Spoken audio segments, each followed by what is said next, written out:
Media Vietnam memberitakan, tuan rumah Thailand dikritik tidak fair play. Federasi Sepak Bola Thailand mengusulkan kepada AFC untuk mengubah format SEA Games ke-33.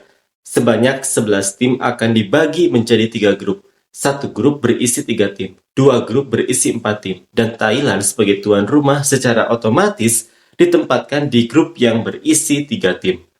4 tim yang lolos ke semifinal adalah 3 juara grup dan 1 runner-up terbaik. Dengan demikian, tuan rumah Thailand hanya perlu bermain 4-5 pertandingan untuk memperebutkan medali emas dibandingkan 6 pertandingan seperti sebelumnya. Terlebih lagi, mereka mendapat waktu istirahat lebih banyak dibandingkan tim lain di grup B dan C.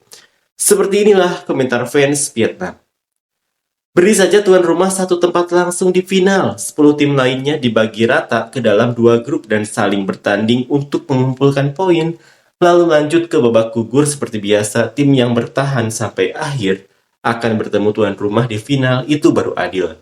Kalau ada grup yang isinya 3 tim, seharusnya Malaysia yang masuk ke grup itu baru adil. Vietnam, Indonesia, dan Thailand kemungkinan besar bakal jadi unggulan di pot 1. Kalau begitu tidak usah pakai sistem pot unggulan segala ya. Langsung saja masukin Indonesia, Vietnam, dan Thailand ke grup 3 tim itu biar seru sekalian. Thailand, Indonesia, dan Myanmar masuk satu grup. Nah, itu baru panas dari awal. Kalau mereka sudah bisa mengatur agar masuk ke grup tertentu, kemungkinan tim-tim yang satu grup dengan mereka juga dipilih sekalian. Masukin saja Thailand, Indonesia, dan Vietnam ke grup 3 tim biar panas sekalian. Ada 11 negara. Beri hak istimewa untuk 4 tim yang terakhir kali lolos ke semifinal agar langsung masuk fase grup. Sisanya 7 tim dibagi dan saling bertanding untuk memperebutkan 4 slot tersisa. Setelah itu, fase grup dengan masing-masing grup berisi 4 tim bakal jadi format yang paling ideal.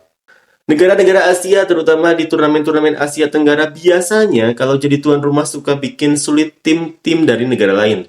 Kadang sampai pakai trik yang terkesan tidak sportif demi menguntungkan tim tuan rumah. Thailand, meskipun merupakan negara dengan sepak bola yang cukup maju, juga nggak sepenuhnya bebas dari hal ini. Tapi setidaknya mereka masih punya sedikit rasa sportivitas dan sejarah yang lebih baik. Nggak sefrontal dan seenaknya seperti Indonesia. Orang Thailand memang lagi butuh satu gelar juara buat membangkitkan semangat dan motivasi mereka lagi. Kalau semua grup dibagi 3 tim dan 2 tim sisanya dibagikan secara acak ke grup yang ada, itu memang bisa dibilang nggak adil. Menurut saya biarkan 2 tim terlemah, Timor Leste dan Brunei, saling bertanding. Pemenangnya masuk ke fase grup, yang kalah langsung pulang. Setelah itu, sisa 10 tim dibagi ke dalam 2 grup, itu akan jadi format yang bagus. Secara default, Thailand masuk semifinal. Karena tim-tim kuat akan dikelompokkan ke 2 grup lainnya, sementara Thailand, Timor Leste, dan Brunei berada di grup yang sama. Tentukan 3 tim unggulan untuk 3 grup.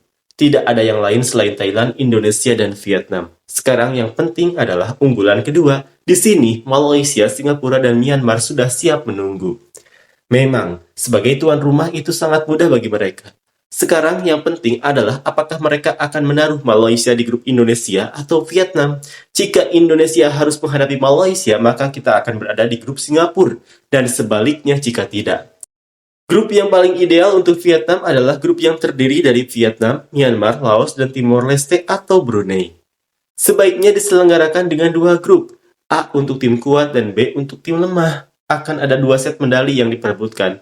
Tim-tim lemah seperti Timor Leste, Brunei, Kamboja, dan Laos akan kesulitan dan banyak kalah, namun mereka tetap berhak mendapat pengalaman. Masukkan Thailand, Vietnam, dan Indonesia ke satu grup biar seru. Grup A, Thailand, Indonesia, dan Vietnam saling bertemu biar seru dan menegangkan. Sekarang Indonesia benar-benar mengancam semua tim. Thailand bermain curang seperti itu, hati-hati bisa seperti final yang kalah 2-3. Mereka ingin membalas kekalahan di SEA Games 32 dan AFF Cup dari Indonesia dan Vietnam.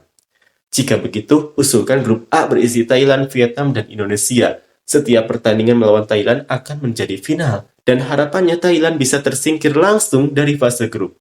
Kalau tidak mau bermain, ya pulang saja. Ketemu saya sebagai tuan rumah, aku kasih timku langsung ke final. Kalau pintar seperti itu, Vietnam juga bisa. Tapi memang dalam sepak bola, kadang fair play itu sulit terjaga. Australia sekarang memang bagian dari sepak bola Asia Tenggara. Cepat ajak mereka masuk biar jumlahnya jadi 12. Gampang buat bagi grup.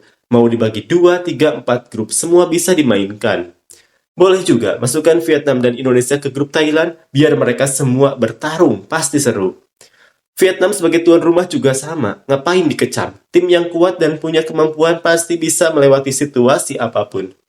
Kalau main begitu, mending kasih saja medali emas ke negara lain. Nggak perlu diadakan turnamennya biar orang lain nggak ketawa. Atau negara-negara lain yang sudah pernah meraih medali emas, perak, dan perunggu di edisi sebelumnya, mending nggak ikut lagi biar negara tuan rumah bisa main dan dapat medali.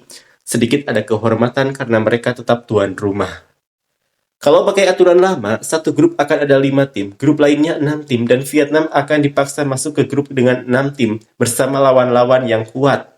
Pasti semakin sulit. Kalau begitu, Vietnam bakal main lebih sedikit dan kemungkinan nggak ketemu lawan kuat seperti Indonesia di fase grup. Bayangin saja grup 6 tim untuk Vietnam yang isinya Indonesia, Malaysia, Myanmar, Kamboja, dan Brunei atau Timor Leste. Kalau dibagi seperti ini, tim-tim akan main lebih sedikit. Dan memang wajar kalau tuan rumah dapat prioritas, itu hal biasa. Setiap negara yang jadi tuan rumah pasti dapat keuntungan seperti itu. Grup Vietnam berisi Indonesia, Malaysia, dan Filipina, sementara grup Thailand berisi Brunei dan Timor Leste. Itu memang pembagiannya sangat masuk akal dan seimbang. Pembagian grup seperti itu memang enggak adil. Sebaiknya Thailand langsung masuk final sebagai tuan rumah, sementara 10 tim lainnya dibagi ke dalam 2 grup dan saling bertarung sampai akhirnya satu tim yang tersisa lolos ke final melawan Thailand. Cukup tidak perlu piala, karena sudah pasti piala akan tetap di tangan Thailand sebagai tuan rumah.